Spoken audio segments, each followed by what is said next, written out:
Assalamualaikum warahmatullahi wabarakatuh. Di sini kami dari kelas E, mata kuliah Interaksi Manusia dan Komputer, akan mempresentasikan sebuah aplikasi yang bernama Peduli Bersama. Aplikasi Peduli Bersama ini kami buat untuk memenuhi tugas ujian tengah semester mata kuliah Interaksi Manusia dan Komputer. Pertama-tama kami akan memperkenalkan diri kami, yaitu nama saya Rindy Ainoviana, NIM 150. Perkenalkan, nama saya Lailatul Fitria, NIM 065. Perkenalkan, nama saya Novriana, NIM 087. Tema kali ini kami memilih COVID-19. Dan tema COVID-19 ini menurut kami sangat penting untuk dipilih karena di seluruh negara di dunia, terlebihnya Indonesia, masih belum bisa mengatasi atau belum berakhir wabah ini. Latar belakang pemilihan COVID-19 ini, pandemi coronavirus 2019 sampai 2020 atau dikenal sebagai pandemi COVID-19 adalah peristiwa menyebarnya penyakit coronavirus 2019 di seluruh dunia. Dan di Indonesia tercatat pada tanggal 10 Mei yang positif kasus COVID-19 sudah mencapai 14.032 orang. Dirawat 10.361 orang, meninggal 973, dan disembuh sebanyak 2.698 orang. Yang selanjutnya itu ada aplikasi Peduli Bersama.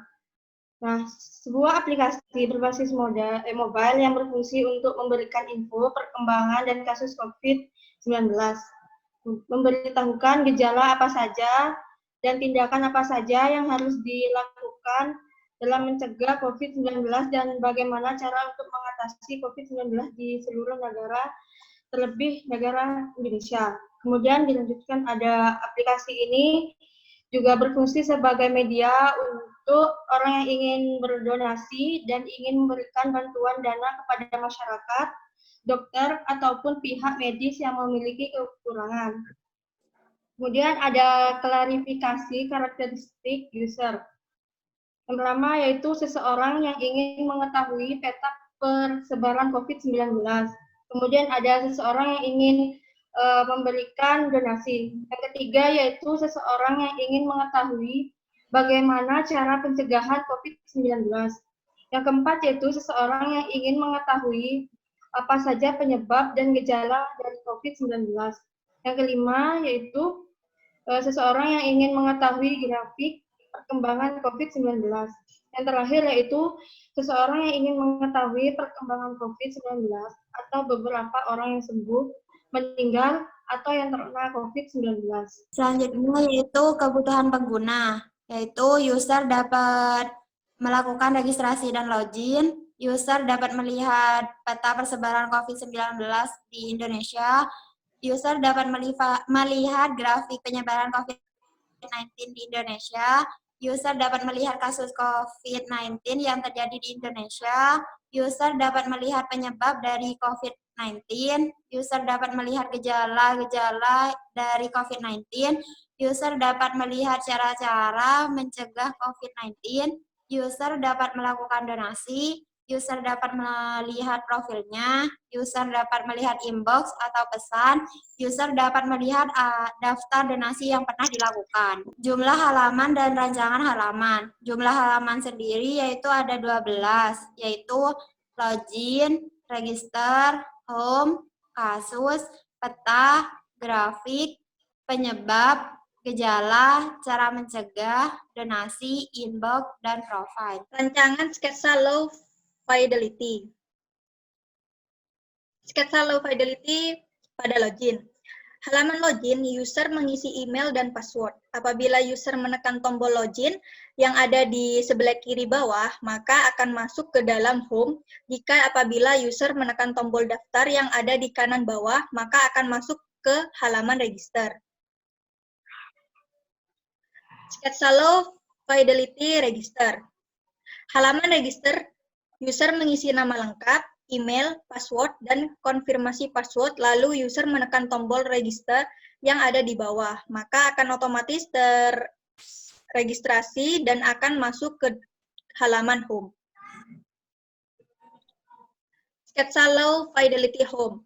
Halaman home terdapat search pada bagian atas dan di bawahnya terdapat gambar. Selanjutnya, ada 5 kotak atau icon untuk menuju ke halaman kasus, peta persebaran, gejala, penyebab, dan cara mencegah. Dan di bagian bawah terdapat menu bar untuk menuju ke halaman home, donasi, inbox, dan profile. Sketsa Low Fidelity Kasus.